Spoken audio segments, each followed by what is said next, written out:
যাবতীয় প্রশংসা এবং গুণগান একমাত্র সেই আল্লাহ রাব্বুল আলামিনের জন্য, যে আল্লাহ রাব্বুল আলামিন আজকে আমাদেরকে জুমার মসজিদে জুমার সালাত আদায় করার জন্য আসার তৌফিক দান করেছেন।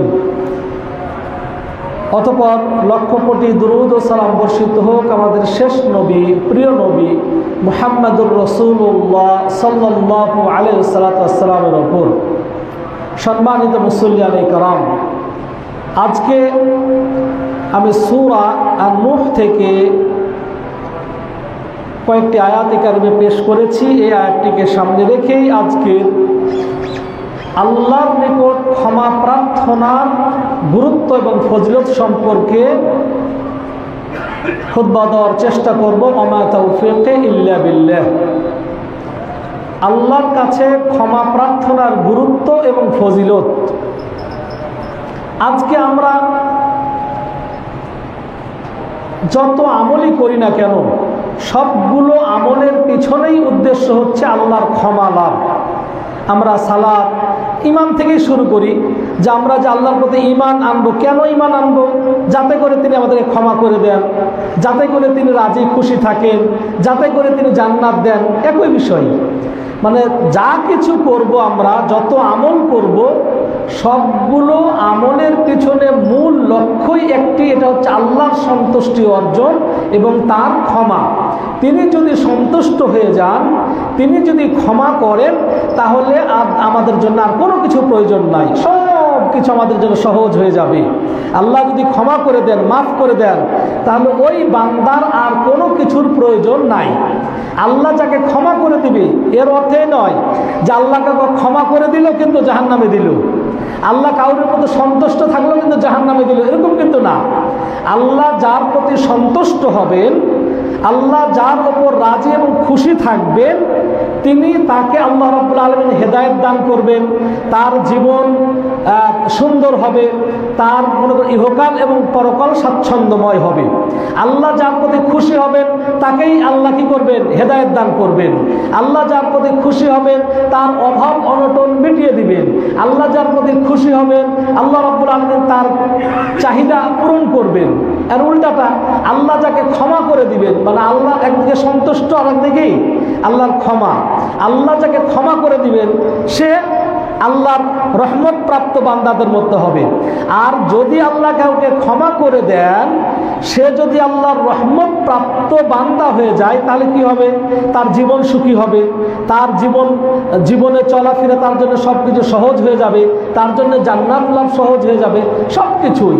তাহলে দুইটি বিষয়ের মধ্যে সব কিছু, গোটা পৃথিবীর যাবতীয় সুখ, স্বাচ্ছন্দ্য, আনন্দ, ভালো সব কিছু দুইটি শব্দের মধ্যে, আল্লাহর সন্তুষ্টি এবং ক্ষমা লাভের মধ্যে। আল্লাহ যদি রাজি হয়ে যান, তার জন্য আর পৃথিবীর কোনো মানুষের আর প্রয়োজন নাই। আল্লাহ যদি ক্ষমা করে দেয়, তাহলেও আর পৃথিবীর কোনো মানুষের কোনো প্রয়োজন নাই। ইহকাল এবং পরকাল তার স্বাচ্ছন্দ্যময় হয়ে যাবে। সম্মানিত ভাইরা, এই জন্যে আল্লাহ রাসূল সাল্লাল্লাহু আলাইহি ওয়াসাল্লাম প্রতিদিন আল্লাহ রাসূল সাল্লাল্লাহু আলাইহি ওয়াসাল্লাম 100 বার আল্লাহর কাছে ক্ষমা প্রার্থনা করতেন। আবু হুরায়রা রাদিয়াল্লাহু তাআলা আনহু থেকে বর্ণিত, তিনি বলছেন আল্লাহ রাসূল সাল্লাল্লাহু আলাইহি ওয়াসাল্লাম বললেন, ইন্নী লাআস্তাগফিরুল্লাহ ওয়া আতুবু ইলাইহি, আমি আল্লাহর নিকটে ক্ষমা প্রার্থনা করি এবং আল্লাহর কাছে তওবা করি, কুল্লা ইয়াউমিন, প্রত্যেক দিন, মিআতা মাররা, 100 বার। 100 বার আমি আল্লাহর কাছে ক্ষমা প্রার্থনা করি, আল্লাহর কাছে তওবা করি। নামাজ দিনে কয়বার? 5 ওয়াক্ত নামাজ ফরজ। এই 5 ওয়াক্ত নামাজের আগে পরে আবার 10 অথবা 12 রাকাত সুন্নাত রয়েছে।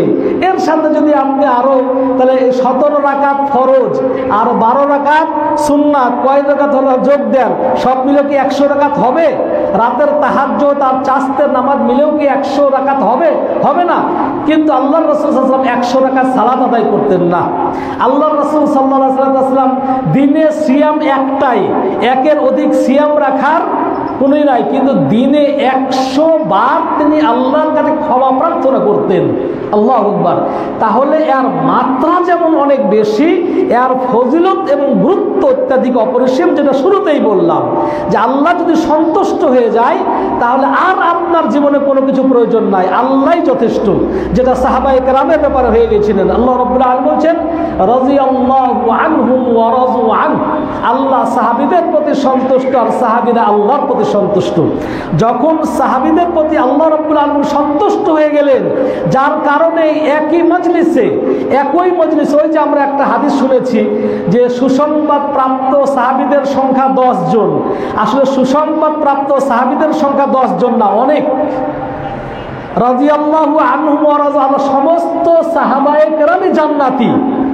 সমস্ত সাহাবায়ে কেরাম যারা ঈমানের উপর মৃত্যুবরণ করেছেন, প্রত্যেকটি সাহাবায়ে কেরাম জান্নাত লাভ করবেন। কিন্তু হাদিসটার অর্থ এরকম, একই হাদিসের মধ্যে একই বৈঠকে নবী সাল্লাল্লাহু আলাইহি ওয়াসাল্লাম 10 ব্যক্তিকে জান্নাতের সুসংবাদ দিয়েছিলেন। কেন? ওই যারা বদর যুদ্ধে শহীদ হয়েছেন তারা জান্নাতি, যারা বাইআতুর রিজওয়ানে অংশগ্রহণ করেছিলেন তারাও জান্নাতি। এইভাবে অনেক সাহাবীর ব্যাপারে জান্নাতের সুসংবাদ আছে। বেলাল রাদিয়াল্লাহু তাআলা ব্যাপারে রাসূল সাল্লাল্লাহু আলাইহি ওয়াসাল্লাম বলছেন, বেলাল তুমি কি এমন আমল করো, আমি যতবার জান্নাত দেখি, যতবার আমাকে জান্নাতে নিয়ে যাওয়া হয় স্বপ্নে, তুমি যেন আমার আগে আগে জান্নাতে যাচ্ছ। তাহলে বেলাল রাদিয়াল্লাহু তাআলা জান্নাতি। হ্যাঁ, ওকাশা একজন সাহাবী, আল্লাহ রাসূল সাল্লাল্লাহু আলাইহি ওয়াসাল্লাম বললেন ৭০,০০০ লোক বিনা হিসাবে জান্নাতে যাবে।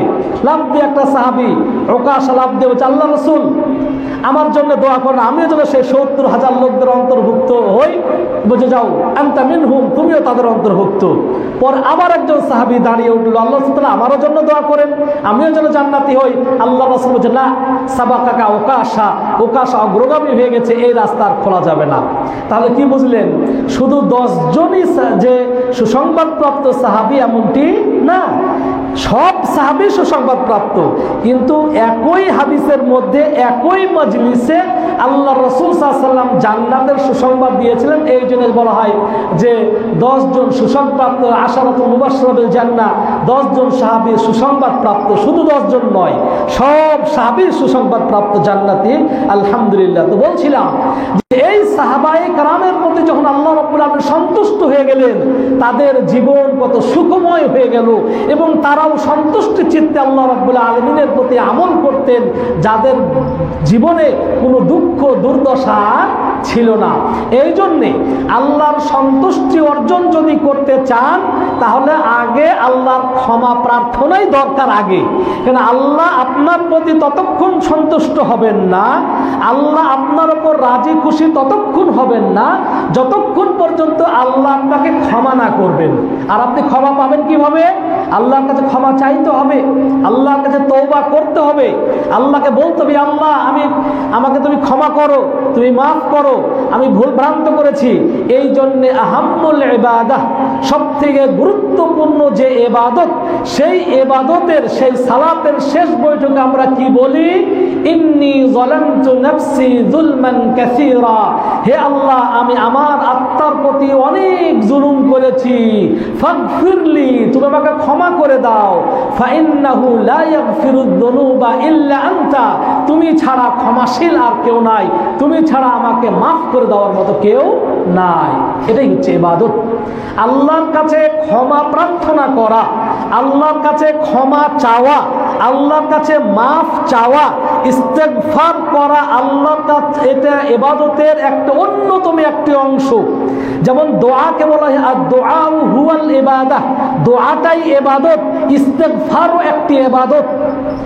আল্লাহ রাব্বুল আলামিন এই আপনার যারা ক্ষমাপ্রাণ আল্লাহর বান্দাদের একটা বৈশিষ্ট্যের কথা আল্লাহ রাব্বুল আলামিন বলছেন।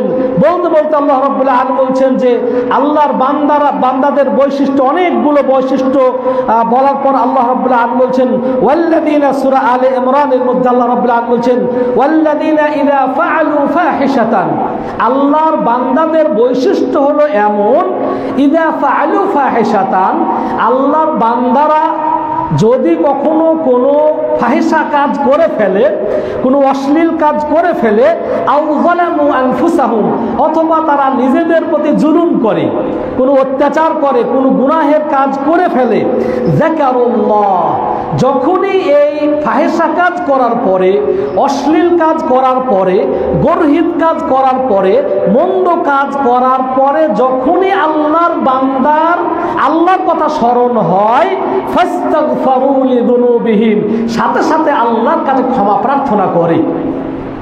আল্লাহর বান্দারা জেনাও করতে পারে, আল্লাহর বান্দারা মদও খেতে পারে, আল্লাহর বান্দারা চুরিও করতে পারে। এই ছোট এগুলো পাপ, মানুষের মধ্যে এই পাপগুলো সচরাচর হয়। তো এই পাপগুলো যখন আল্লাহর কোনো বান্দা করে ফেলে, করার পরে পরে যখন আল্লাহর কথা স্মরণ হয় যে আল্লাহ আমি পাপ করেছি, আমি জেনা করলাম, আমি মদ খেলাম, আমি বিড়ি খেলাম, আমি এই কাজটা করলাম, যখনই আল্লাহর কথা স্মরণ হয়, ফাস্তাগফিরু লিযুনুবিহিম, আল্লাহর কাছে সাথে সাথে ক্ষমা প্রার্থনা করে, বা আল্লাহ এটা আমার ঠিক হয়নি, আল্লাহ আমার ভুল হয়েছে, আল্লাহ তুমি আমাকে মাফ করে দাও। আল্লাহ রাব্বুল আলামিনের এটাই হচ্ছে অন্যতম একটা ইবাদত। যখন একজন বান্দা পাপ করার পরে, খারাপ কাজ করার পরে, গুনার কাজ করার পরে, মন্দ কাজ করার পরে যখন সে তার ভুল বুঝতে পারে এবং আল্লাহর শরণাপন্ন হয়, আল্লাহর কাছে যখন সে আল্লাহর অনুগত হয়, এটাই আল্লাহ রাব্বুল আলামিন চায়, এটাই হচ্ছে ইবাদত। এটাই হচ্ছে তাযাল্লুল ওয়াল খুশু, আল্লাহর কাছে কি নমনীয় হওয়া, ইবাদত, এটাকে ইবাদত বলে। আর তাআব্বুদ, ইবাদত এটাই আল্লাহর বান্দা দাসত্ব স্বীকার করা, তার কাছে বশ্যতা স্বীকার করা, তার কাছে অহংকার প্রকাশ না করা, তার কাছে নমনীয় হয়। যে রুকু কেন করি আমরা? সালাতের মধ্যে রুকু করতেছি, আত্মসমর্পণ করতেছি, এরপর তার কাছে আত্মসমর্পণের শেষ যে পর্যায়ে আমরা সেজদার মধ্যে লুটিয়ে পড়ছি, আল্লাহু আকবার। এটা উবুদিয়তের, ইবাদতের সবচেয়ে একবার শেষ পর্যায়ের, যে বান্দা আল্লাহর কাছে একবারে, যেহেতু এই মাটির থেকেই আল্লাহ আমাদেরকে সৃষ্টি করেছেন, এই মাটির থেকে সৃষ্টি করে আমি আমার অহংকার প্রকাশ করতেছি, এই মাটিতেই আমার সেজদাকে, এই শির, এই মাথা, উঁচু মাথাকে, আমার যেই মাটি থেকে আল্লাহ আমাকে সৃষ্টি করেছেন, মারা যাওয়ার পর যেই মাটিতেই আমাকে মিশিয়ে দেওয়া হবে, যেই মাটির মধ্যেই আমাকে কবর দেওয়া হবে, সেই মাটিতে নিজের মাথা, সেই মস্তককে, সেই শিরকে নমনীয় করে নামিয়ে দিয়ে আল্লাহ রাব্বুল আলামিনের কাছে কি করা? ক্ষমা প্রার্থনা করা। যে আল্লাহ, এই যে আজকে যেই ব্রেন বুদ্ধি দিয়ে তুমি আমাকে উঁচু করেছো, যেই মর্যাদা দিয়ে আমাকে উঁচু করেছো আল্লাহ, কিন্তু আমি তোমার কাছে আমার সেই শির, সেই আমার মস্তক, সেই আমার মাথা, আমার মর্যাদাকে তোমার কাছে ধুলার সঙ্গে মিটিয়ে দিলাম, কারণ আমি মারা যাওয়ার পর এই মাটিতেই আমাকে যেতে হবে। এই জন্য সেজদায় লুটিয়ে আল্লাহর কাছে কি করে? মানুষ দোয়া করে। এই জন্য নবী সাল্লাল্লাহু আলাইহি ওয়াসাল্লাম একটা হাদিসের মধ্যে বলছেন, আকরাবু মা ইয়াকুনুল আবদু ইনদা রাব্বিহি ওয়া হুয়া সাজিদ, আল্লাহর সবচেয়ে নিকটবর্তী বান্দা তখন হয় যখন সে সেজদায় থাকে। বান্দা আল্লাহর সবচাইতে নিকটবর্তী কখন হয়? যখন বান্দা সেজদায় থাকে। কেন সেজদায় আল্লাহ নিকটবর্তী হয়? উবুদিয়াতের শেষ পর্যায়ে, দাসত্বের শেষ পর্যায়ে। মানে আপনার যেই মাথাকে দেখেন না, মানুষের অহংকার এইভাবে চলাফেরা করে, কখনো মাথা নোয়াতে চায় না, নিম্নগামী করতে চায় না, মানুষের কাছে ক্ষমা প্রার্থনা করতে চায়। এই জন্য উবুদিয়াতের, দাসত্বের, ইবাদতের শেষ পর্যায়ে হচ্ছে তার এই শিরকে, তার এই মাথাকে একবারে মাটির সঙ্গে মিশিয়ে দেওয়া। কথাই বলে না, বিচার হলো, একজন অপরাধী হলো, কয় 10 বার নাক ছেঁচড়া মার, হ্যাঁ, কয় আর মাটির সঙ্গে নাক ছেঁচড়া দিতে হবে। এর অর্থ কি? নাক ছেঁচড়ার অর্থ কি? মানে সে ভুল স্বীকার করে একবারে মাটির সঙ্গে মিশে যাচ্ছে। সে তার অহংকার, তার যে বলবো তার মর্যাদা সে লুটিয়ে দিচ্ছে, ক্ষমা প্রার্থনা করছে, ভাই আমি মাটির সঙ্গে মিশে যাচ্ছি, ভাই আর আমাকে তোমরা অপরাধী করো না, আমি সব ভুল স্বীকার করলাম, আমার ভুল হয়েছে। এই যে আমার নাককে, এই জন্য আমি বলছি রাগিবা আনফু রাজুলিন, ওই ব্যক্তির নাক ধুলাই দূষিত হোক, এরকম উপমা আল্লাহ নবী সাল্লাল্লাহু আলাইহি ওয়াসাল্লাম অসংখ্য হাদিসের মধ্যে দিয়েছেন। যে ওই ব্যক্তির নাক ধুলাই দূষিত হোক, মানে সে ব্যক্তি অপমানিত হোক, লাঞ্ছিত হোক। তো আল্লাহর নিকটে নিজেকে অপমানিত হওয়া, লাঞ্ছিত হও, আল্লাহ এটা আমার ঠিক হয়নি, আল্লাহ আমি পাপ করেছি, আল্লাহ আমি ক্ষমা, আমার এটা ভুল হয়েছে, আল্লাহ তুমি আমাকে ক্ষমা করে দাও, তুমি আমাকে মাফ করে দাও, তুমি ছাড়া আর পাপকারী কেউ নাই। আল্লাহ রাব্বুল আলামিন তার বান্দাদের বৈশিষ্ট্যের কথা বলছেন, ওয়াল্লাযীনা ইযা ফাআলু ফাহিশাতান আও যালামু আনফুসাহুম। আল্লাহর বান্দাদের বৈশিষ্ট্য হলো এমন যে আল্লাহর বান্দারা শয়তানের ওয়াসওয়াসায় পড়ে, শয়তানের কুমন্ত্রণায় পড়ে যদি কখনো পাপ করেও ফেলে, নিজেদের প্রতি অত্যাচার করেও ফেলে, যাকারুল্লাহ, যখনই আল্লাহর স্মরণ হবে, ফাস্তাগফিরু লিযুনুবিহিম, আল্লাহর কাছে ক্ষমা প্রার্থনা করবে যে আল্লাহ তুমি আমাকে ক্ষমা করে দাও, আল্লাহ তুমি আমাকে মাফ করে দাও। তার কি হবে? আল্লাহ বলছে ওয়া মান ইয়াগফিরুদ যুনুবা ইল্লাল্লাহ। কেন আল্লাহর কাছে ক্ষমা চাই, কেন আল্লাহর কাছে মাফ চাই? ওয়া মান ইয়াগফিরুদ যুনুবা ইল্লাল্লাহ, কারণ আল্লাহ ছাড়া ক্ষমা করে দেওয়ার মতো আর কেউ নাই। যেটা আমরা ওই যে আবার বলছি, আমরা শেষ বৈঠকে যেটা পড়ি, ইন্নী যালামতু নাফসি যুলমান কাসীরা লা ইয়াগফিরুদ যুনুবা ইল্লা আনতা, তুমি ছাড়া ক্ষমাকারী আর কেউ নাই। এই যে একটা শব্দ, হে আল্লাহ আমি পাপ করেছি, আমি গুনাহ করেছি, তুমি আমাকে ক্ষমা করে দাও, কারণ তুমি ছাড়া মাফকারী আর নাই, তুমি ছাড়া ক্ষমাশীল আর কেউ নাই, তুমি ছাড়া কেউ ক্ষমা করতে পারবে না, তুমি ছাড়া কেউ মাফ করতে পারবে না। এর চাইতে নিজেকে অপমানিত লাঞ্ছিত আর কিছু হতে পারে না, যে তোমার কাছে আমি ক্ষমা চাচ্ছি, কারণ তুমি ছাড়া ক্ষমাকারী আর কেউ নাই, কেউ ক্ষমা করতে পারবে না, কেউ মাফ করতে পারবে না, একমাত্র এজন্য তোমার কাছেই আমি ক্ষমা চাচ্ছি। আল্লাহু আকবার। সম্মানিত ভাইরা, তারপর আল্লাহ রাব্বুল আলামিন বলছেন যে ওয়ালাম ইউসিররু আলা মা ফাআলু ওয়া হুম ইয়ালামুন। আল্লাহর বান্দারা তার যে বৈশিষ্ট্য এটাও যে তারা জেনে বুঝে কখনো কি জিদ করবে না, জেনে বুঝে জিদ করবে না, যখনই বুঝতে পারবে এটা অন্যায় হয়েছে, গর্হিত হয়েছে, সাথে সাথে আল্লাহর কাছে ক্ষমা প্রার্থনা করবে। সম্মানিত ভাইরা, সুতরাং আল্লাহর নিকটে ক্ষমা প্রার্থনা করা, আল্লাহ ইস্তেগফার শব্দটা ক্ষমা চাওয়া, যে কোনো সময় যে কোনো অপরাধ যে কোনো গুনাহ হোক না কেন, সাথে সাথে যদি আল্লাহর কাছে আপনি ক্ষমা চান, আল্লাহ রাব্বুল আলামিন আপনাকে আমাকে ক্ষমা করে দিবেন। আল্লাহ রাব্বুল আলামিন ক্ষমা সম্পর্কে অসংখ্য আয়াত রয়েছে। যেমন হুদ আলাইহিস সালাম তার জাতিকে বলছেন, ওয়া ইয়া কওমিস্তাগফিরু রাব্বাকুম সুম্মা তুবু ইলাইহি, হে আমার স্বজাতিরা তোমরা আল্লাহর কাছে ক্ষমা প্রার্থনা করো, তোমাদের অপরাধের জন্য, তোমাদের গুনার জন্য আল্লাহর কাছে ক্ষমা প্রার্থনা করো এবং তার কাছেই তওবা করো। ইউরসিলিস সামাআ আলাইকুম মিদরারা, তোমরা যদি আল্লাহর কাছে ক্ষমা প্রার্থনা করো, আসমান থেকে প্রচুর বৃষ্টি অবতীর্ণ করবেন। আজকে এই যে অনাবৃষ্টি, আজকে যে খরা, আজকে এই যে আমাদের গরম তীব্রতা, কেন?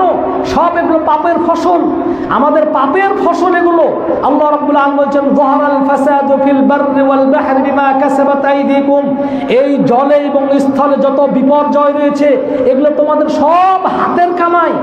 পৃথিবীতে মানুষের জেনা ব্যভিচার যখন বেড়ে যাবে, পাপের মাত্রা যখন বেড়ে যাবে, যাকাত দেওয়া বন্ধ করে দিবে, আল্লাহর সঙ্গে মানুষের কানেকশন যত কমে যাবে, বিভিন্ন প্রকার বালা মুসিবত, ঝড়, টর্নেডো, তারপরে এই যে আপনার বলবো যে অনাবৃষ্টি, এই পাপ মানুষের মাঝে দেখা দিবে। কিন্তু এত আপনার আল্লাহর আযাব, এত গজব হওয়ার পরেও আমাদের সেই চেতনাবোধ আমাদের মাঝে ফিরে আসে না। এই যে আজকে আসমান থেকে বৃষ্টি আসা বন্ধ হয়ে গেছে, যেই বর্ষাকালে বৃষ্টি হওয়ার কথা, যেই বৈশাখ মাসে প্রতিদিন বৃষ্টি হওয়ার কথা, কিন্তু বৈশাখ শেষ, জ্যৈষ্ঠ মাসের শুরু, কিন্তু আসমান থেকে সেই রহমতের বৃষ্টি আসে না। কারণ যে আমরা আল্লাহর কাছে ক্ষমা প্রার্থনা করতে জানি না। অথচ আল্লাহ রাব্বুল আলামিনের প্রত্যেক দিন রাতের শেষ 1/3 দুনিয়ার আসমানে আল্লাহ নেমে আসেন এবং বলতে থাকেন, আছো কি কোনো অভাবী ব্যক্তি, আমার কাছে দোয়া করো, তোমার অভাবকে মিটিয়ে দিব। আছো কি কোনো রুগ্ন ব্যক্তি, আমার কাছে দোয়া করো, তোমাকে শেফায়ে কামেলা দান করো। আছো কি কোনো ক্ষমা প্রার্থনাকারী, আমার কাছে ভুল করে ক্ষমা প্রার্থনা করবে, আমি তোমাদেরকে ক্ষমা করে দিব, মাফ করে দিব। আল্লাহ রাব্বুল আলামিন প্রত্যেক দিন বলতে থাকে, কিন্তু আমাদের আল্লাহর কাছে ক্ষমা চাওয়ার সময় হয় না। আল্লাহর কাছে যে ক্ষমা চাইবো, আল্লাহর কাছে যে মাফ চাইবো, এই ক্ষমা চাওয়ারই সময় আমাদের নাই। অথচ আল্লাহর রাসূল সাল্লাল্লাহু আলাইহি ওয়াসাল্লাম প্রত্যেক হাদিসের মধ্যে রয়েছে আকসারা মিন ৭০ মাররা, ৭০ বারের অধিক বলতেন আস্তাগফিরুল্লাহ ওয়া আতুবু ইলাইহি, হে আল্লাহ তুমি আমাকে ক্ষমা করো এবং তুমি আমার তওবাকে কবুল করো। নবী সাল্লাল্লাহু আলাইহি ওয়াসাল্লাম বলতেন, যেই নবী সাল্লাল্লাহু আলাইহি ওয়াসাল্লাম ছিলেন নিষ্পাপ, যার আগের এবং পরের কোনো গুনাহ নাই, যিনি সর্বপ্রথম জান্নাতে যাবেন, যার জাহান্নামে যাওয়ার কোনো অবকাশ নাই, কোনোদিন তিনি জাহান্নামে যাবেন নাই, যিনি সর্বপ্রথম জান্নাতে প্রবেশ করবেন এবং জান্নাতে সর্বপ্রথম নবী সাল্লাল্লাহু আলাইহি ওয়াসাল্লাম যাবেন, তারপরে সমস্ত লোকেরা জান্নাতে যাবে, সেই নবী সাল্লাল্লাহু আলাইহি ওয়াসাল্লাম প্রতিদিন আল্লাহর কাছে 100 বার করে ক্ষমা প্রার্থনা করতেন। অথচ আমরা দিনে রাতে 2, 4, 5 বারও আমরা আল্লাহর কাছে ক্ষমা প্রার্থনা করি না। আমরা কতটা হতভাগা জাতি, সম্মানিত ভাইরা। তো সূরা হুদে আল্লাহ রাব্বুল আলামিন বলছেন, হুদ আলাইহিস সালাম তার জাতিকে ডেকে বলেছিল, হে আমার জাতিরা, তোমরা আল্লাহর কাছে ক্ষমা প্রার্থনা করো। তোমাদের ভুলের কি জন্য ক্ষমা প্রার্থনা করো? যেহেতু তারা নাফরমানি ছিল, যেহেতু তারা শিরক করত, যেহেতু তারা কুফরি করত, বলছে তোমাদের এই কুফরির জন্যে, তোমাদের এই শিরকের জন্যে তোমরা আল্লাহর কাছে ক্ষমা প্রার্থনা করো, আল্লাহর কাছে তওবা করো, তাহলে আল্লাহ তোমাদের উপর প্রচুর বৃষ্টি অবতীর্ণ করবেন। ওয়ায়াজিদকুম কুওয়াতান ইলা কুওয়াতিকুম, এবং তোমাদের যে শক্তি রয়েছে, হুদ আলাইহিস সালামের জাতির অনেক শক্তি ছিল, যার কারণে বিশাল বিশাল পাহাড়গুলোকে কেটে কেটে বাড়ি করত। এখনো যদি মক্কা মদিনা যান, সেই আপনার মাদাইন সলেহ যদি যে দেখেন, মদিনার থেকে প্রায় 1-1.5 হাজার কিলোমিটার দক্ষিণে পাহাড় কেটে কেটে তারা বাড়ি ঘর করেছে এবং সেই পাহাড়গুলো এত সুন্দর করে কেটেছে, আপনি যদি দেখেন মনে করবেন মাত্র 1 সপ্তাহ আগে করা। যদি সেখানে যান কখনো, মনে হবে যে 1 সপ্তাহ আগেও বহু মানুষ সেখানে বসবাস করত। এত সুন্দর সেই জায়গাগুলো, এত সুন্দর, মানে পাহাড় কেটে কেটে তারা বিশাল বিশাল বাড়ি করতে এবং অট্টালিকা তৈরি করছে। তোমাদের যে শক্তি আছে, এই শক্তির উপর আরো শক্তি আল্লাহ রাব্বুল আলামিন দান করবেন। ওয়ালা তাতাওয়াল্লাউ মুজরিমিন, তোমরা গুনাহগার হয়ে তোমাদের মুখ ফিরিয়ে নিও না। তাহলে এই আয়াতে দুটা পেলাম, আল্লাহর কাছে ক্ষমা প্রার্থনা করলে আল্লাহ রাব্বুল আলামিন আসমান থেকে প্রচুর বৃষ্টি দিবেন। তাহলে আজকে বৃষ্টি বন্ধের কারণ আল্লাহর কাছে ইস্তেগফার না করা। 2 নম্বর, এমনি তো হুদ আলাইহিস সালামের শক্তি ছিল, তারপরেও আল্লাহ রাব্বুল আলামিন বলছেন যে তোমাদের যে শক্তি আছে এর চাইতে তোমাদের শক্তিকে আরো বাড়িয়ে দিব। তাহলে আপনি যদি দুনিয়াতে শক্তি অর্জন করতে চান, শক্তি শুধু দৈহিক শক্তি নয়, আর্থিক শক্তি, মানসিক শক্তি, সর্বদিক দিয়ে আপনার মন প্রফুল্ল রাখতে চান, আনন্দিত রাখতে চান, মন আপনার দুর্বল হন, আপনি যদি রোগাটে হন, আপনার একদিকে ক্যান্সার, আবার ডায়াবেটিস, আবার প্রেশার, আপনার শক্তি বাড়বে না। তাহলে আপনি প্রশান্তি পাবেন কখন? যখন আপনার অসুখ বিসুখ থাকবে না, আপনি যদি সুস্থ থাকবেন, তখনই আপনার মনোবল প্রফুল্ল হবে, আনন্দিত হবে, শক্তি অর্জন হবে।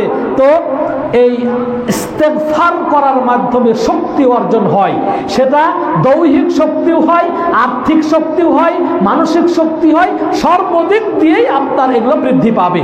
তাহলে আজকে আমরা অর্থনৈতিকভাবে দুর্বল হওয়ার কারণে, আপনি যদি অর্থনৈতিকভাবে স্বাবলম্বী হতে চান, অবশ্যই আপনাকে ইস্তেগফারের বিকল্প নাই। এজন্য আমি নূহ আলাইহিস সালাম তার জাতিকে যেটা বলেছিলেন সেই আয়াতটা নিয়ে আসছি। আল্লাহ রাব্বুল আলামিন তার ভাষায় বলছেন যে নূহ আলাইহিস সালাম তার জাতিকে বলেছিল, ইস্তাগফিরু রাব্বাকুম ইন্নাহু কানা গাফফারা, হে আমার জাতিরা, তোমরা আল্লাহর কাছে ক্ষমা প্রার্থনা করো, আল্লাহর কাছে ভুল স্বীকার করো, আল্লাহর কাছে মাফ চাও। আল্লাহর কাছে যদি ক্ষমা প্রার্থনা করো, ইস্তেগফার করো, তার কাছে যদি বশ্যতা স্বীকার করো, তার কাছে যদি নতি স্বীকার করো, তিনি তোমাদেরকে ক্ষমা করে দিবেন। আল্লাহর কাছে ক্ষমা চাইলে ক্ষমা করে দিবেন। একদিন আল্লাহর রহমত এবং আল্লাহর এই মানে রাগ, আল্লাহর রাগ এবং আল্লাহর রহমত প্রতিযোগিতায় লিপ্ত হয়েছিল।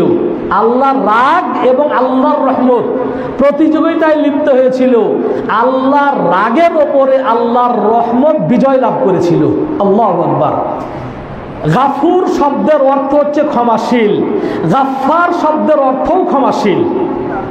আল্লাহর অসংখ্য নাম এবং গুণাবলী রয়েছে। ওয়ালিল্লাহিল আসমাউল হুসনা ফাদউহু বিহা, আল্লাহর অসংখ্য নাম এবং গুণাবলী, তার মধ্য থেকে আল্লাহর সুন্দর দুটি নাম কি? গাফুর, ক্ষমাশীল। গাফফার মানেও ক্ষমাশীল। তাহলে গাফুর এবং গাফফারের পার্থক্য কি?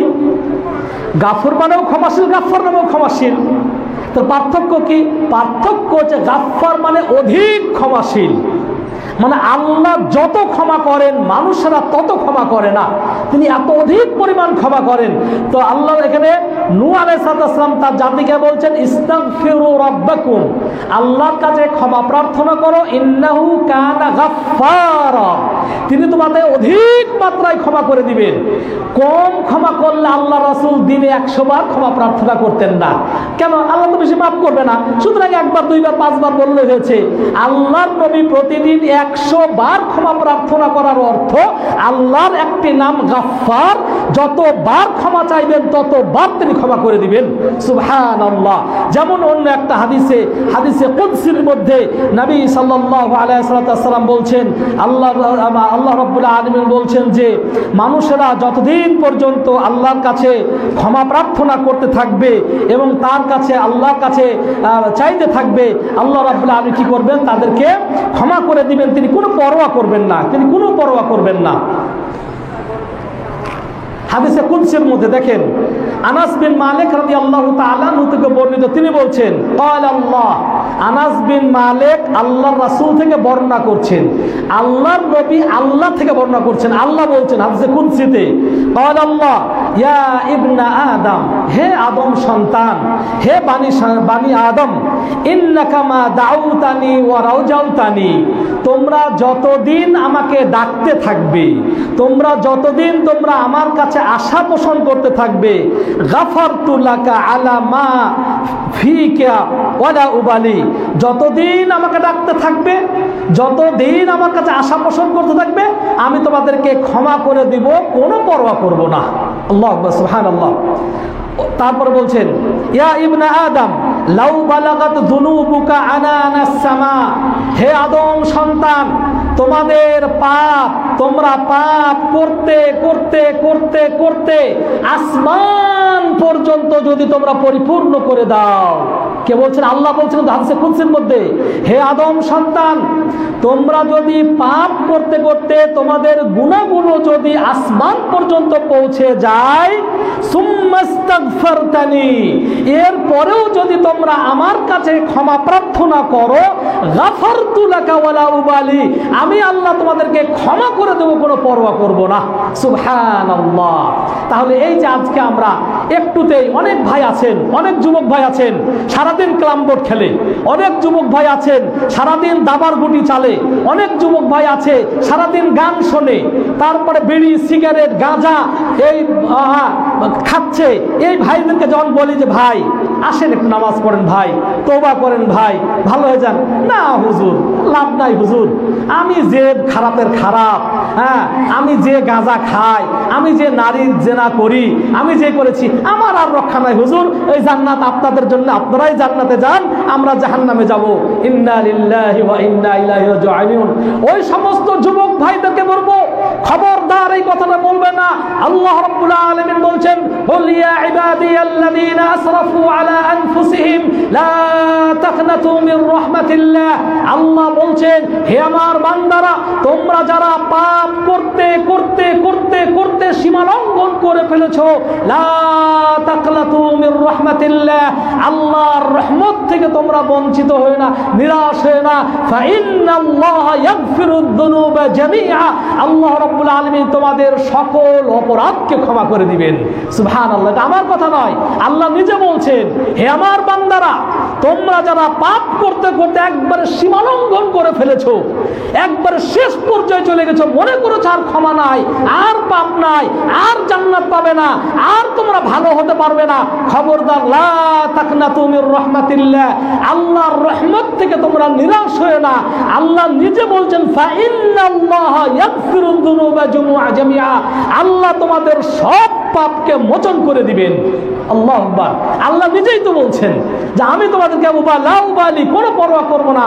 এমনকি আল্লাহ নবী সাল্লাল্লাহু আলাইহি ওয়াসাল্লাম সেই হাদিসে কুদসির শেষে বলতেছেন, ইয়া ইবনে আদম ইন্নাকা লাউ আতাইতানি বিকুরাবিল আরদি খাতায়া, হে আমার বানি আদম সন্তানরা, তোমরা যদি এক হাদিসের 3টা অংশ, যে হে আমার বান্দারা, তোমরা যতদিন আমাকে আহ্বান করতে থাকবে, যতদিন আমার কাছে আশা করতে থাকবে, আমি ক্ষমা করে দিব, কোনো পরোয়া করব না। দ্বিতীয় অংশ, হে আদম সন্তান, তোমাদের পাপগুলো যদি আসমান পর্যন্ত পৌঁছে যায়, এরপরেও যদি আমি আল্লাহর কাছে ক্ষমা প্রার্থনা করো, আমি তোমাদের ক্ষমা করে দিব, কোনো পরোয়া করব না। তৃতীয় পর্যায়ে বলছে, হে আদম সন্তান, তোমরা যদি দুনিয়া ভর্তি করে পাপ করো, দুনিয়ায় এই যে বিশাল আসমান জমিনের শূন্যময় জায়গাগুলোতে তোমাদের পাপ রাশিতে ভরে যায়, কিন্তু সুম্মা লাকিতানি লা তুশরিক বি শাইআ, কিন্তু আমার সাথে এমন অবস্থায় মুলাকাত করব যে শিরক করনি, শিরক ছাড়া যত পাপ করেছো এই পৃথিবীময় সমস্ত শূন্য জায়গা যদি তোমার পাপ রাশিতে ভরে যায়, আসমান পর্যন্ত পৌঁছে যায়, কাদ গাফারতু লাক, আমি তোমাদেরকে ক্ষমা করে দিব, লা উবালি, কোনো পরোয়া করব না। আল্লাহু আকবার। সম্মানিত ভাইরা, এর পরেও যদি ক্ষমা না চান, এর পরেও যদি মাপ না চান, তাহলে এর চাইতে হতভাগা, এর চাইতে দুর্ভাগা, এর চাইতে জাহেল, এর চাইতে নাদান আর কে হতে পারে? সম্মানিত ভাইরা, আমার মনে হয় খুতবার আর লম্বা নাই, একটি কথা, যে যত পাপ করেছেন একবার শুধু আল্লাহর কাছে বলবেন, হে আল্লাহ, আমি বড় অপরাধ করেছি, ইন্নী যালামতু নাফসি যুলমান কাসীরা, হে আল্লাহ, আমি অত্যাচার করেছি, পাপ করেছি, ভুল করেছি, তুমি আমাকে ক্ষমা করে দাও, মাফ করে দাও। আল্লাহ রাব্বুল আলামিন আমাকে আপনাকে পাপ করে মাফ করে দিবেন অবশ্যই। আল্লাহ বলেছে, ইয়া আইয়ুহাল্লাযীনা আমানু তুবু ইলাল্লাহি তাওবাতান নাসুহা আসা রাব্বুকুম আন ইউকাফফিরা আনকুম সাইয়্যাতিকুম ওয়া ইয়াগফির ওয়া ইউদখিলাকুম জান্নাতিন তাজরি মিন তাহতিহাল আনহার। আল্লাহ রাব্বুল আলামিন বলেছে, ইয়া আইয়ুহাল্লাযীনা আমানু, হে মুমিন বান্দা বান্দিরা, তোমরা আল্লাহর কাছে তওবা নাসুহা করো। তোমরা যদি তওবা নাসুহা করো, আল্লাহ তোমাদের পাপগুলোকে মোচন করে দিবেন এবং তোমাদেরকে এমন জান্নাতে প্রবেশ করাবেন যেই জান্নাতের তল দেশ দিয়ে নহর প্রবাহিত, নদী প্রবাহিত। সুবহানাল্লাহ। সুতরাং নবী সাল্লাল্লাহু আলাইহি ওয়াসাল্লাম বলছেন, ওয়াত-তাওবাতু তাজুব্বু মা ক্বাবলাহা, তওবা পূর্বের সমস্ত অপরাধকে মোচন করে দেয়। আল্লাহু আকবার। সম্মানিত ভাইরা, সুতরাং আসুন, যে যত পাপ করেছি, যে যত গুনাহ করেছি, আসুন আমরা সবাই আল্লাহর কাছে ইস্তেগফার করি, আল্লাহর কাছে ক্ষমা প্রার্থনা করি। এই ইস্তেগফারটা আরবিতেই হতে হবে, শর্ত নয়। আস্তাগফিরুল্লাহ মানে আল্লাহর, আস্তাগফিরুল্লাহ, আমি আল্লাহর কাছে ক্ষমা প্রার্থনা করছি, ওটাই আপনি বাংলাতে বলবেন, হে আল্লাহ, তুমি আমাকে মাফ করো, আমি ক্ষমা প্রার্থনা করছি, তাহলেই আল্লাহর কাছে ক্ষমা প্রার্থনা করা হয়ে যাবে। সম্মানিত ভাইরা, আসুন, যেটা নূহ আলাইহিস সালাম তাহলে কি বলছিলেন? তিনি বলছেন যে, হে আমার জাতিরা, আল্লাহর কাছে ক্ষমা প্রার্থনা করো, তিনি তোমাদেরকে ক্ষমা করে দিবেন। এক, তাহলে আল্লাহর কাছে ক্ষমা প্রার্থনা করলে তিনি ক্ষমা করে দেন। 2 নম্বর, ইউরসিলিস সামাআ আলাইকুম মিদরারা, আল্লাহর কাছে ক্ষমা চাইলে আল্লাহ আসমান থেকে প্রচুর রহমতের বৃষ্টি বর্ষণ করবেন। কেন আল্লাহ রহমতের বৃষ্টি যদি বর্ষণ না করেন, তাহলে দুনিয়ার যে আযাব গজবগুলো শেষ হবে না। হ্যাঁ, তাহলে কেন পরে আছে ওয়ায়ুমদিদুকুম বিআমওয়ালিন ওয়া বানিন, এবং তোমাদেরকে, তাহলে ইস্তেগফারের ফজিলত কি কি? একটা, ক্ষমা চাইলে তিনি ক্ষমা করে দিবেন। 1। 2 নম্বর, আসমান থেকে রহমতের বৃষ্টি বর্ষণ করবেন। 3 নম্বর, ওয়ায়ুমদিদুকুম বিআমওয়ালিন ওয়া বানিন, তোমাদের সন্তান দিয়ে এবং ধন সম্পদ দিয়ে তোমাদেরকে সমৃদ্ধ করবেন। আল্লাহু আকবার। ফার্স্টে কিন্তু বলেছিলাম যে আল্লাহর কাছে ক্ষমা প্রার্থনা করলে দৈহিক শক্তি, আত্মিক শক্তি, মানসিক শক্তি, সব দিক শক্তি অর্জন হবে। তো এখানে যে আল্লাহ বলছে, আমার কাছে ক্ষমা প্রার্থনা করলে তিনি সন্তান এবং সম্পত্তিতে সমৃদ্ধি দান করবেন। অসংখ্য মা এবং বোনের সন্তান হচ্ছে না, পাপের ফসল। অন্য কারণও থাকতে পারে, হ্যাঁ অন্য কারণ, তার মধ্যে এটাও একটা যে হয়তো তার কোনো পাপ আছে, এই জন্য আল্লাহর কাছে বেশি বেশি সন্তান চাইতে হবে। ইব্রাহিম আলাইহিস সালাম আল্লাহর কাছে সন্তান চাইতে চাইতে চাইতে আল্লাহ কি তাকে সন্তান দেয় নাই? নাকি তার কাছে ওই সাইদাবাদীর কাছে যেতে হয়েছিল, নাকি দেওয়ানবাগীর কাছে যেতে হয়েছিল, নাকি চরমনায়ের কাছে যেতে হয়েছিল? কোন পীর, কোন মুশরিকের কাছে যেতে হয় নাই। আল্লাহর কাছে বলেছে রব্বি হাবলি মিনাস সালিহিন, হে আল্লাহ তুমি আমাকে সুসংবাদ দান করো। এইভাবে দোয়া করতে করতে আল্লাহ রাব্বুল আলামিনকে বৃদ্ধ বয়সে সন্তান দান করেছেন। আর আপনি বিয়ের 15 বছর হলেই হাই হুতাশ, আর সন্তান হলো না। এখন কোথায় যেতে হবে? সেই ছালা পড়া, সেই মানে গাঁজাখোর, যার মুখ দিয়ে দুর্গন্ধ বের হয়, নামাজ পড়ে না, তারপরে কবর পূজারি, মাজার পূজারি, ওই লোকের কাছে যে আপনি ধ্বংসের সন্তান চাচ্ছেন, কিন্তু আল্লাহর কাছে আপনি ক্ষমা প্রার্থনা করছেন না। সুতরাং সম্মানিত ভাইয়েরা, আল্লাহর কাছে ক্ষমা প্রার্থনা করে আল্লাহ আপনাকে সন্তান দিবেন। জাকারিয়া আলাইহিস সালাম বলছেন রব্বি লা তাযারনি ফারদা। জাকারিয়া আলাইহিস সালাম বৃদ্ধ বয়সে দোয়া করতেন, হে আল্লাহ তুমি আমাকে এই জমিনে একাই ছেড়ে দিও না। ওয়া আনতা খায়রুল ওয়ারিসিন, তুমি তো সর্বোত্তম ওয়ারিস, উত্তরাধিকার দাতা, আমার কোনো সন্তান নাই, একাই ছেড়ে দিও না। সেই জাকারিয়া আলাইহিস সালামকেও আল্লাহ বৃদ্ধ বয়সে সন্তান দান করেছিলেন। এরকম অসংখ্য প্রমাণ রয়েছে যে আপনি যদি আল্লাহর কাছে ক্ষমা প্রার্থনা করেন, আপনি বৃদ্ধ হলেও আল্লাহ রাব্বুল আলামিন আপনাকে সন্তান সন্ততি দান করবেন। আর কি ওয়ায়ুমদিদকুম বিআমওয়ালিন ওয়া বানিন, এবং তোমাদের সহায় সম্পত্তিতে বৃদ্ধি লাভ করবেন। আজকে গরিব হয়ে আমরা আফসোস করি, আরে আমার টাকা নাই, আমি হজ করতে পারি না। আমি আল্লাহর কাছে ক্ষমা প্রার্থনা করো না। আল্লাহর কাছে ক্ষমা প্রার্থনা করলে আল্লাহ রাব্বুল আলামিন তোমাদেরকে সন্তানও দিবে, সম্পত্তিও দিবে।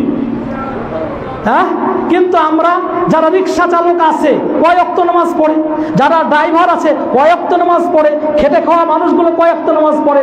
আল্লাহর যে রহমত আপনি পাবেন, আল্লাহর যে দয়া পাবেন, আল্লাহ যে আপনাকে সমৃদ্ধশালী করবে, আল্লাহ যে অর্থনৈতিকভাবে আপনার ঋণগুলো মিটিয়ে দেওয়ার তৌফিক দান করবে, আল্লাহর সঙ্গে আপনার কানেকশনই নাই।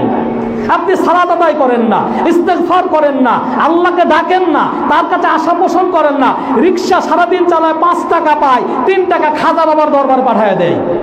রাস্তায় আছে মাজারের পয়সাগুলো আল্লাহর কাছে ক্ষমা প্রার্থনা না করে 3 টাকা ভাগ্য উন্নয়নের নামে কি করে, ওই দান বাক্স নামে মরা মানুষের নামে দেয়। আবার ওই মরা মানুষের কাছে সেজদা করে, মরা মানুষের কাছে যে মানত করে এবং তার কাছে আশা পোষণ করে, যিনি আমার খালেক, যিনি আমার স্রষ্টা, যিনি আমার দাতা, যিনি আমার সমৃদ্ধ দাতা, ওনার কাছে আমরা সেই আল্লাহর কাছে ক্ষমা প্রার্থনা করি না, তার কাছে চাই না। সুতরাং সম্মানিত ভাইরা, যদি নিঃসন্তানেরা সন্তান লাভ করতে চান, যারা অর্থনৈতিকভাবে দুর্বল, যদি আপনি ধনী হতে চান, আল্লাহর কাছে বেশি বেশি ক্ষমা প্রার্থনা করেন, আল্লাহ রাব্বুল আলামিন আপনাকে সহায় সম্পত্তি দিয়ে এবং সন্তান সন্ততি দিয়ে সমৃদ্ধ দান করবেন। আর কি ওয়ায়াজআল লাকুম জান্নাতিন ওয়ায়াজআল লাকুম আনহারা, তোমাদের বাগ বাগিচায় পরিপূর্ণ করে দিবেন এবং তোমাদের জন্য পানির যে কি হয়েছে, এই নহর নদী, তোমাদের নদী খাল বিলগুলো পানি ভরে দিবেন। আজকে খাল বিলের কথা শুকিয়ে যাচ্ছে। আমরা বলতেছি যত দোষ ভারতের দোষ, ভারত ফারাক্কা বাঁধ সৃষ্টি করে দিয়ে পানি বন্ধ করে দিয়েছে। বুঝলাম যে বাংলাদেশের উত্তর পার্শ্বে ফারাক্কা বাঁধ, বাংলাদেশের উত্তর পার্শ্বে হিমালয় পাহাড়, সেই হিমালয়ের পানি বাংলাদেশে আসছে না ভারতের কারণে, তাই পানি আসছে না।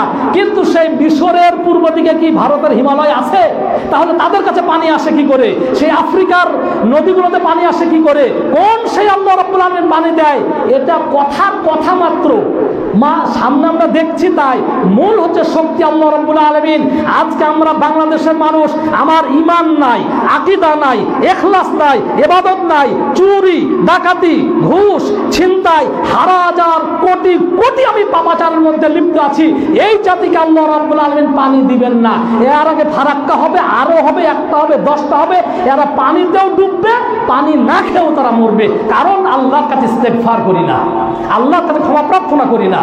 বাংলাদেশের সমস্ত মানুষ যদি তাওহীদবাদী হয়ে যেত, তারা যদি সালাত আদায় করতো, আল্লাহর দিকে যদি ইস্তেগফার করতো, তওবা করতো, তাহলে ফারাক্কার দরকার নাই। আল্লাহ রাব্বুল আলামিন আসমান থেকে তাদেরকে জন্য প্রচুর বৃষ্টি বর্ষণ করবেন, ওই ফারাক্কা বাঁধি থেকে যাবে।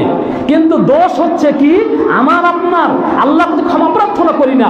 বাংলাদেশের মানুষ যত মিথ্যুক, কাযযাব, সুদখোর, ঘুষখোর, মদখোর, গাঁজাখোর, এত খারাপ মানুষ পৃথিবীর অন্য দেশে কম আছে।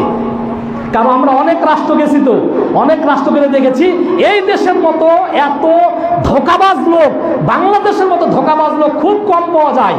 তো সব মিলিয়ে বলবো সম্মানিত ভাইয়েরা, ফারাক্কাবাদের কারণে আজকে নদীর পানি শুকিয়ে গেছে এ কথা নয়। হতে পারে ওটা একটা কারণ, ওটা আল্লাহর একটা কারণ। আমি আপনি যদি আল্লাহর কাছে ইস্তেগফার করি, আল্লাহ রাব্বুল আলামিন আসমান থেকে বৃষ্টি বর্ষণ করবে, হিমালয়ের পানির আমার দরকার নাই। আল্লাহর উপর তাওয়াক্কুল বানাতে হবে, তার কাছে আমাকে চাইতে হবে। আল্লাহ রাব্বুল আলামিন আমাদেরকে সে তৌফিক আমাদেরকে দান করুন। সম্মানিত ভাইরা, এই জন্য বলবো যে ইস্তেগফার পাঠ করার কোনো বিকল্প নাই। আমরা আল্লাহর কাছে বেশি বেশি করে আমরা কি করবো, ইস্তেগফার করব এবং ক্ষমা প্রার্থনা করব। ক্ষমা প্রার্থনা কেন করব বলেন তো? শুরুতেই বলেছিলাম আল্লাহর কাছে ক্ষমা প্রার্থনা এজন্যই করব যেহেতু আমরা অহরহ পাপ করছি। পাপ করার পরে যখন নিজের ভুল বুঝতে পেরে আল্লাহর কাছে নিজেকে লুটিয়ে দিব, আল্লাহর কাছে মাফ চাইবো, এটাই হচ্ছে ইবাদত। আসেন প্রথম আপনাদেরকে একটা হাদিস শোনায়। হাদিসটা খুবই গুরুত্বপূর্ণ একটা হাদিস। এটাও হাদিসে কুদসির মধ্যে নবী সাল্লাল্লাহু আলাইহি ওয়াসাল্লাম বলছেন, যেমন দেখেন নবী সাল্লাল্লাহু বলছেন, সম্মানিত ভাইরা একটু মনে হয় আপনাকে সামনে আসতে হবে, পিছনে অনেক লোক দাঁড়িয়ে আছে, একটু করে আগান, সামনে আগান, একটু করে আগান, পিছনে ভাইদেরকে জায়গা দেন, জায়গার সামনে জায়গা আছে। খুতবা শেষ করে দিব, নির্দিষ্ট সময় শেষ করে দিব। শেষ হয়ে গেছে আমার এই হাদিসটা বলে শেষ করে দিব। 15তে শেষ করার কথা, 17 বেজে 2 মিনিট বেশি, 2 মিনিটের মধ্যে আমি শেষ করে দিচ্ছি, একটু আপনার ফ্যাসিলিটি দেন। হাদিসে কুদসিদের মধ্যে দেখেন আবু হুরায়রা রাদিয়াল্লাহু, হাদিসে কুদসি না, আবু হুরায়রা রাদিয়াল্লাহু তাআলা আনহু বলছেন যে আল্লাহ রাসূল সাল্লাল্লাহু আলাইহি ওয়াসাল্লাম তিনি বলছেন, ওয়াল্লাযী নাফসি বিয়াদিহি, ওই সত্তার হাতে আমার জীবন, তার কসম, মানে আল্লাহর কসম, লাউ লাম তুযনিবু লাযাহাবাল্লাহু বিকুম, হে আমার উম্মতেরা তোমরা যদি পাপ না করো, তোমরা যদি পাপ না করো, গুনাহ না করো, আল্লাহ তোমাদেরকে ধ্বংস করে দিবেন। কে বলছেন? নবী সাল্লাল্লাহু আলাইহি ওয়াসাল্লাম বলছেন। হাদিসটা খুবই মারাত্মক, কিন্তু ভালো করে বুঝবেন। আল্লাহর নবী বলছেন, হে আমার উম্মতেরা তোমরা যদি পাপ না করো, তোমরা যদি পাপ না করো, গুনাহের কাজ যদি না করো, আল্লাহ তোমাদেরকে ধ্বংস করে দিবেন। ধ্বংস করে এতে লাভ কি? কেন ধ্বংস করবেন? বলছেন আল্লাহ তোমাদেরকে ধ্বংস করে দিয়ে তোমাদের জায়গায় আরেক জাতিকে নিয়ে আসবেন, ইউজনিবুন, তারা এসে পাপ করবে। তাতে লাভ কি? আমরা পাপ, আল্লাহ নবী আমাদেরকে পাপ করতে বললেন, বলতো তোমরা যদি পাপ না করো, খারাপ কাজ না করো, গুনাহ কাজ না করো, আল্লাহ তোমাদেরকে ধ্বংস করে দিয়ে তোমাদের জায়গায় এমন এক জাতিকে নিয়ে আসবেন, তারা এসে পাপের কাজ করবে। তার লাভ কি? লাভ হলো কি জানেন? বলছেন ফায়াস্তাগফিরুন, তারা এসে তাদের পাপের কারণে আল্লাহর কাছে ক্ষমা প্রার্থনা করবে। ফায়াগফিরু লাহুম, তখন আল্লাহ তাদেরকে ক্ষমা করে দিবেন। এটাই হচ্ছে ইবাদত। যে ব্যক্তি পাপও করে না, ক্ষমাও চায় না, এক ব্যক্তি পাপও চায় না, ক্ষমাও চায় না, এর চাইতে যে পাপ করার পরে আল্লাহর কাছে ক্ষমা প্রার্থনা করে ওই ব্যক্তি উত্তম। পাপ করে কে ইচ্ছা করে পাপ করে না, শয়তানের ওয়াসওয়াসায় পড়ে পাপ করে, কুমন্ত্রণায় পড়ে পাপ করে, লোভে পাপ করে, লালসায় পাপ করে। পরক্ষণে যখন তার ঈমানের চেতনা উদ্বুদ্ধ হয়ে যায়, বলে আল্লাহ আমি তো ভুল করে ফেলেছি, আল্লাহ আমি তো বুঝতে পারি নাই, আল্লাহ ইবলিস আমাকে পাপ করিয়েছে, আমাদেরকে কুমন্ত্রণ যে আল্লাহ মাফ করে দাও, এটাই হচ্ছে ইবাদত। এজন্য আরেকটা হাদিস বলতেই হচ্ছে, যখন আল্লাহ রাব্বুল আলামিন ইবলিসকে মানে আসমান থেকে, জান্নাত থেকে বের করে দিলেন, মালউন করে দিলেন, অভিশপ্ত করে দিলেন, তখন শয়তান আল্লাহ কসম খেয়ে বলেছিল, কি বলেছিল? বলছে ইয়া রাব্বি লা আবরাহু বিইবাদাকা মা দামাত আরওয়াহুম ফি আজসাদিহিম, হে আল্লাহ তোমার ইজ্জতের কসম, তোমার জাতের কসম করে বলছি যে তোমার বান্দাদের শরীরে যতদিন রূহ থাকবে ততদিন পর্যন্ত আমি তোমার বান্দাদের সামনে দিক থেকে আসব, পিছন থেকে আসব, ডান থেকে আসব, বাম থেকে আসব, সব দিক থেকে এসে তাদেরকে আমি গোমরাহ করে ছাড়বো। আমি সময় পার হয়ে গেছে যেন আয়াত বললাম না, সূরাতুল আরাফের কথা আল্লাহর সঙ্গে কথোপকথন আছে যে তাদের চতুর্দিক থেকে এসে আমি তাদেরকে গোমরাহ করব। এই যে কসম করে বলেছিল না যে আল্লাহর কসম, তোমার ইজ্জতের কসম, তোমার সেই বড়ত্বর কসম, হে আল্লাহ তুমি আজকে এই জান্নাত থেকে আমাকে বের করে দিলে, আমিও তোমার কসম করে বলছি তোমার এই বান্দাদের অন্তরে যতদিন পর্যন্ত রূহ থাকবে আমি তোমাদের বান্দার সামনে দিয়ে, পিছনে দিয়ে, ডানে দিয়ে, বামে দিয়ে তাদের রাস্তায় রাস্তায় দাঁড়িয়ে থেকে তাদেরকে পথভ্রষ্ট আমি করব। আল্লাহ তার বিপরীতে, ইবলিসের বিপরীতে তিনিও কসম করে বলেছিলেন, ক্বালা রাব্বু আযযা ওয়া জাল, আল্লাহ কসম করে বলেছিলেন ওয়া ইজ্জাতি ওয়া জালালি ওয়া ইরতিফাই মাকানি, আমার ইজ্জতের শপথ, আমার এই ইজ্জতের শপথ, আমার উঁচু মর্যাদার শপথ, লা আযালু আগফিরু লাহুম মাস্তাগফিরুনি, আমার কাছে যদি ওই বান্দারা তোর ফেরেবে পড়ে, তোর কুমন্ত্রণায় পড়ে, তোর ওয়াসওয়াসায় পড়ে যদি পাপ করেও, এরপরে যদি আমার আল্লাহর কাছে এসে যদি ক্ষমা প্রার্থনা করে আমি তাদেরকে ক্ষমা করে দেবো। যা, আল্লাহ চ্যালেঞ্জ দিলেন না যে তুই কত গোমরাহ করতে পারিস কর, গোমরাহ করার পরে যদি বান্দারা তোর ধোকায় পড়ে যদি আমার কাছে এসে ক্ষমা প্রার্থনা করে আমি আল্লাহ রাব্বুল আলামিন তাদেরকে মাফ করে দিব, ক্ষমা করে দিব। আল্লাহু আকবার। সুতরাং সম্মানিত ভাইরা, আসুন, যত বিপর্যয় আজকে আমাদের সব হচ্ছে আল্লাহর কাছে ক্ষমা প্রার্থনা না করার কারণে। সুতরাং আসুন, আপনি যদি সুখ, সমৃদ্ধি, শান্তি, ভালো যদি থাকেন তাহলে সর্ব অবস্থায় আল্লাহর নিকটে আমরা ক্ষমা প্রার্থনা করি, আল্লাহর কাছে বেশি বেশি ইস্তেগফার পাঠ করি। আল্লাহ রাব্বুল আলামিন আমাদেরকে তৌফিক দান করুন। অনেক আয়াত, অনেক হাদিস ছিল, কিন্তু আসলে সময় বেশি হয়ে গেছে, গরমে বেশি, এই জন্য শেষ করে দিলাম। বেশি বেশি ইস্তেগফার পাঠ করবেন, আল্লাহ উন্নত জীবন দান করবেন এবং